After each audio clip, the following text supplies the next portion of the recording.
বলছেন? এই প্রতিবাদের এগেইনস্টে উনি প্রতিটা কথা বলছেন। কেন ডাক্তারি কিসের প্রতিবাদ? কিসের? এই আমাদের যে নারী নির্যাতনের এই যে আরজি করের ঘটনা নিয়ে কেন পড়াশোনা করেছে ডাক্তারি, সরকারের পয়সায় কেন করেছে উনি এইসব কে বলছে? কে?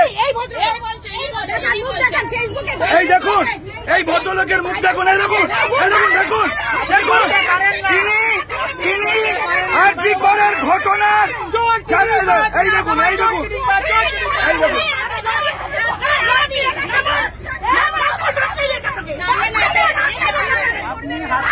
দেখুন, এই ভদ্রলোক আরজি করের ঘটনাকে, ওই নারী নির্যাতনকে সমর্থন করছে, বলছেন যে এগুলো বাড়াবাড়ি হচ্ছে। উনি এই ঘটনাকে সমর্থন করছেন।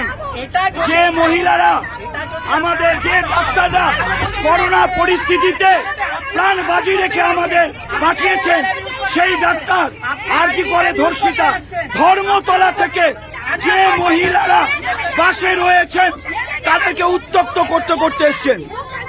কোথা থেকে আসছেন আপনি? আমি আকাশবাণী থেকে উঠেছি, উনি তখন থেকে কন্টিনিউয়াসলি বলে যাচ্ছেন। কি বলছেন? এই কেন মিছিল হচ্ছে, কেন প্রতিবাদ হচ্ছে, কেন রাস্তায় জ্যাম হচ্ছে, কেন বাস ঘুরিয়ে নিচ্ছে, মানে এত অসভ্য কথা বলছেন উনি। দেখুন, উনি বলছেন ওনার সুবিধা অসুবিধে, ওনার সুবিধা অসুবিধে। এরকম ডাক্তারদের ছিল যখন সরকারি পয়সা ফ্রিতে পড়াশোনা করছে তখন মনে ছিল না। এই রকমের বলছে। দেখুন, দেখুন,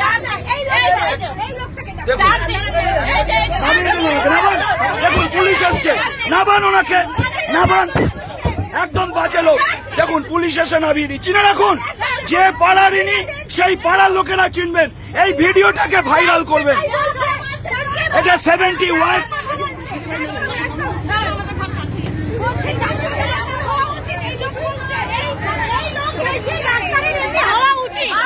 আমি শুনুন,